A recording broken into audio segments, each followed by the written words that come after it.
Bismillahirrahmanirrahim. Assalamualaikum.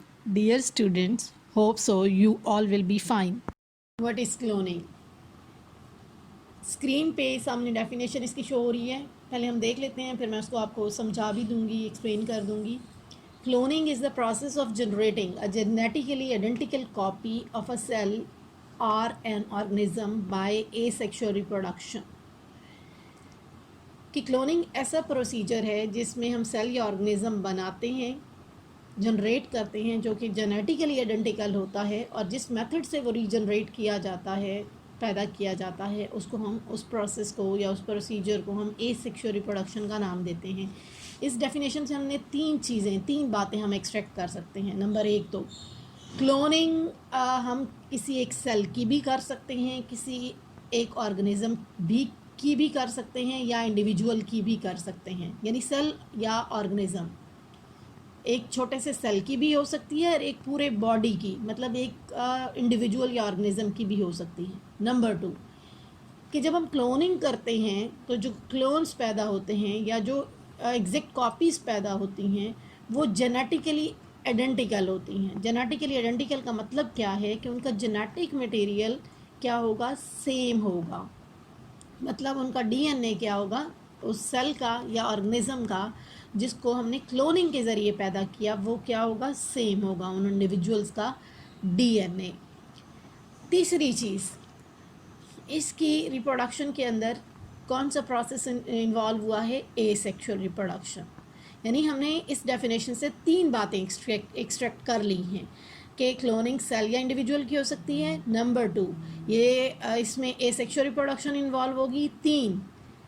Number 3 पे आ जाएगा कि वो जेनेटिकली आइडेंटिकल होंगे, वो सेल या वो ऑर्गेनिज़म जिसको हमने क्लोन किया है वो जेनेटिकली आइडेंटिकल होंगे. अब हम देखते हैं क्लोन क्या होता है. क्लोन वो सेल या वो इंडिविजुअल जो एसेक्सुअली प्रोड्यूस किया गया हो बाय क्लोनिंग, उस सेल या इंडिविजुअल को हम क्लोन का नाम देते हैं. डेफिनेशन भी आपके सामने है कि clone is defined as a cell or individual and all its asexually produced offsprings. अब यह देखने में ये चीज़ आती है कि हमेशा जो भी एनिमल्स या इंडिविजुअल्स या सेल्स जो हैं जो क्लोनिंग के ज़रिए पैदा किए जाते हैं वो हमेशा जेनेटिकली आइडेंटिकल होते हैं. लेकिन सम टाइम किसी भी फैक्टर की वजह से जब म्यूटेशन हो जाती है, म्यूटेशन का मतलब है जब डीएनए के अंदर या जीन्स के अंदर कोई तब्दीली आती है किसी भी फैक्टर की वजह से, तब वो आइडेंटिकल सेम नहीं रहते. लेकिन जब तक कोई चेंज नहीं आता तब तक वो हमेशा जेनेटिकली आइडेंटिकल होंगे. इसीलिए कि all the members of a clone they are genetically identical except when a mutation occurs. Next आ जाता है टाइप्स ऑफ क्लोनिंग. 2 तरह की टाइप्स होती हैं, एक नेचुरल क्लोनिंग और एक आर्टिफिशियल क्लोनिंग. नॉर्मली जो एनिमल्स होते हैं वो क्लोनिंग शो नहीं करते, लेकिन अंडर फ्यू सर्कमस्टांसेस, चंद मखसूस हालात के अंदर चंद एक एनिमल्स लाइक इंसेक्ट्स जो होते हैं या कुछ प्लांट्स जो होते हैं वो क्लोनिंग शो करते हैं, उसको हम नेचुरल क्लोनिंग का नाम देते हैं.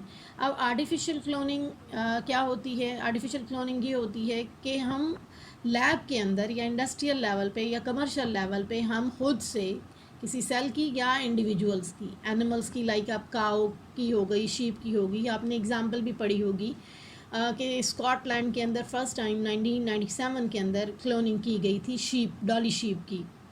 तो वो आगे हम इसका प्रोसीजर भी देख लेते हैं और कब हुई थी वो भी देख लेते हैं. अब हम देख लेते हैं procedures of the cloning. 2 procedures आपकी बुक में डिस्कस किए गए हैं. नंबर 1 ऑर्गेनिज्मिक क्लोनिंग या ऑर्गेनिज्म क्लोनिंग जिसको आप नाम देते हैं, और second one is the embryonic cloning या एम्ब्रियो क्लोनिंग जिसको कहते हैं. पहले ऑर्गेनिज्मिक क्लोनिंग को डिस्कस कर लेते हैं. डायग्राम में आप देखें तो 2 तरह के सेल्स आपके सामने हैं, एक एग सेल है और दूसरा सोमैटिक सेल है. आपने पढ़ा सेल्स के बारे में. आपकी बॉडी के अंदर जो जर्म सेल्स होते हैं जो फर्टिलाइजेशन में इन्वॉल्व होते हैं उनको हम जर्म सेल्स का नाम देते हैं. वो एग होता है और स्पर्म होता है. जबकि बाकी बॉडी के जितने भी सेल्स होते हैं उनको हम स्पोमेटिक सेल्स का नाम देते हैं. अब यहाँ पे ब्लू कलर में एग सेल को शो किया गया है और ऑरेंज कलर में सोमैटिक सेल्स को जो है वो शो किया गया है.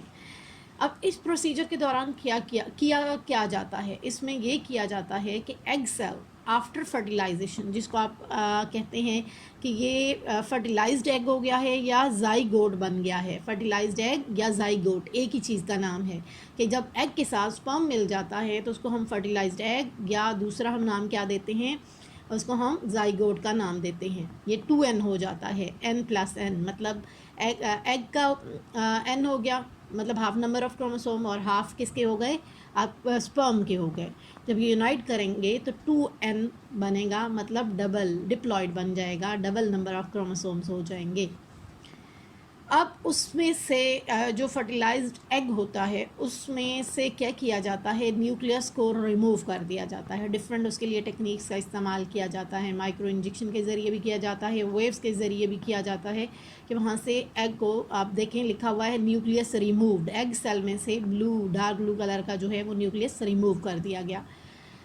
अब सेकेंड स्टेज में क्या किया जाता है कि सोमैटिक बॉडी का जो है वो सेल जो डिज़ायर्ड जीन कंटेन करता है, उस न्यूक्लियस को जो ग्रीन कलर में है, ऑरेंज सेल से, सोमैटिक सेल से ग्रीन कलर का उसका न्यूक्लियस निकाला गया, और सोमैटिक सेल का जो न्यूक्लियस है वो इनकॉर्पोरेट कर दिया गया जाइगोट के अंदर, जिसमें से हमने ऑलरेडी उसका अपना न्यूक्लियस निकाल दिया है।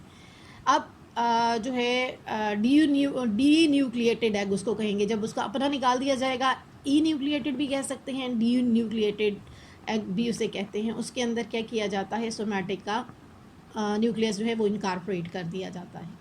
उसके बाद उसको क्या किया जाता है, मदर वर्म के अंदर इनकॉर्पोरेट कर दिया जाता है, ताकि उसकी फ़र्दर क्या हो, डेवलपमेंट जो है वो कंप्लीट हो। एज अ रिज़ल्ट जो इंडिविजुअल्स पैदा होंगे वो हमेशा, क्या वो असल में कहलाएंगे क्या, वो सबसे पहले तो हम उन्हें क्लोन कहेंगे, और जितने इंडिविजुअल्स पैदा होंगे वो जेनेटिकली आइडेंटिकल होंगे। इस वजह से हम कहते हैं कि ड्यूरिंग ऑर्गेनिज्मिक क्लोनिंग जो है जेनेटिकल आइडेंटिकल क्लोन्स जो हैं वो प्रोड्यूस होंगे।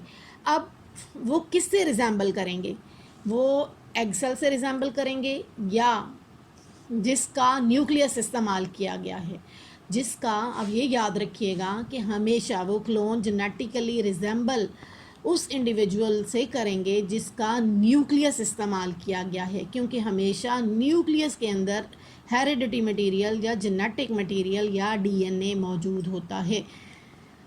अच्छा, इसमें अब वो नीचे एग्ज़ाम्पल जो प्रीवियस मैंने आपसे कहा कि 1997 के अंदर स्कॉटलैंड में साइंटिस्टों ने सबसे पहली क्लोनिंग की थी, ऑर्गेनिज्मिक क्लोनिंग, जिसके रिज़ल्ट में उन्होंने क्या किया था, एक शीप प्रोड्यूस की जिसका नाम उन्होंने डॉली रखा। उसके बाद बहुत सारी मैमेलियन स्पीशीज़ की क्लोनिंग की गई, जिसमें माइस है, काऊ है। Thank you so much students. उम्मीद है आपको समझ आ गई होगी इस टॉपिक के बारे में। अगर इसको डिटेल से सुने और उसके बाद अगर आपकी कोई क्यूरीज़ हैं तो आप मुझे सेंड कर सकती हैं, आपको इंशाल्लाह आंसर मिलेगा उस चीज़ का। इंशाल्लाह नेक्स्ट लेक्चर में आपसे मुलाकात होती है। अल्लाह हाफिज़।